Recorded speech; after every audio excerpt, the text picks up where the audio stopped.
Good morning, Scott here, known as Cantaloupe to some online, and I'm bringing a video to you on a subject that's interesting to me. It might be of interest to you or someone you know, and this is going to be a reaction to a video I just watched, which I'll link in the description below. That video is by Kaylin. She's an advocate for autism, and she's a trained therapist. She's a very intelligent woman who has autism herself, and she's pretty widely known on YouTube. Check out that video for context, but I want to react to her reaction, which was in her video. She's reacting to another video of a woman who is describing challenges with hiring and firing policies, who is perceiving a challenge that is contested by Kaylin, who says this woman doesn't know what she's talking about. Kaylin says that there are fewer challenges than are commonly thought, and that this woman is complaining about in terms of protection for people with disabilities or different abilities. So I want to react to both of their positions, because there's something being glossed over in Kaylin's analysis here. There used to be something called affirmative action, first of all, and in the state of California, I'm in California, it has been banned. Affirmative action was ended in 1996. I just looked it up. But before that, just for context, affirmative action is the requirement of some businesses to hire on a percentage basis their local population, including minority groups, so as to combat racism and discrimination. Affirmative action was designed to fight racist or discriminatory hiring and firing practices by forcing employers or certain businesses to hire minority groups on a quota basis. So with that context, it was banned in 1996. So how it was banned specifically was by ballot measure. It was voted on, and it is now illegal in California to institute affirmative action by way of specifically banning consideration of minority criteria such as ethnicity, disability, or ability, or age, or sex, sexual orientation, all of the famous classic criteria that might constitute a minority status. So it made it impossible or illegal for businesses to consider these things in hiring and firing practices. So hear me out. Here's the problem. Kaylin, if you see this video, indeed, on paper it looks great. It's true that employers are not limited in terms of who they can hire and fire, and there's no specific legislation or regulation as far as that. But here's the point that I think you missed from the woman's complaint in her video, and that is when it is banned for employers to consider these things, then they can be abused by employees to obtain job security.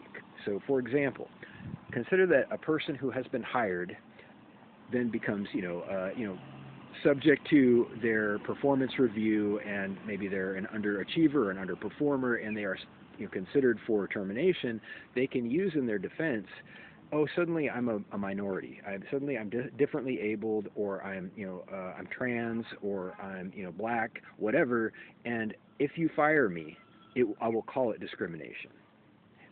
Remember, it has become illegalized in California and other states to hire or fire based on minority status.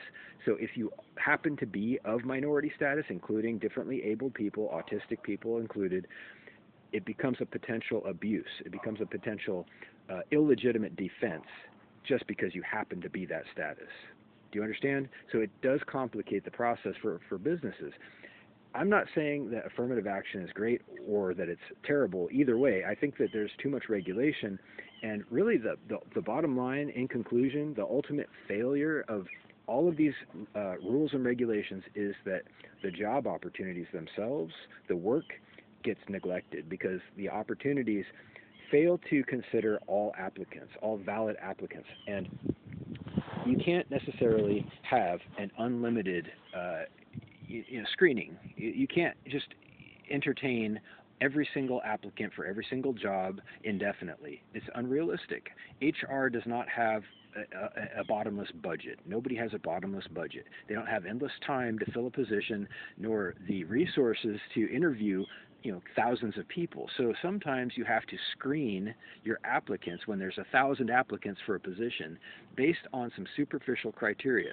And when those criteria themselves are blocked by legislation or regulation, then it makes the job very difficult to fill. I mean, the job of hiring, that is, just the job of protecting the work.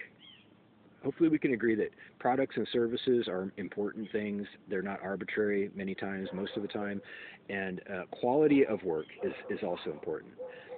So in summary, in conclusion, one more time, when a person is hired who is of minority status, whether they're of a minority ethnicity or differently abled or trans or whatever, or an old person or a young person, whatever, they have a potential defense in the event that they are considered for termination.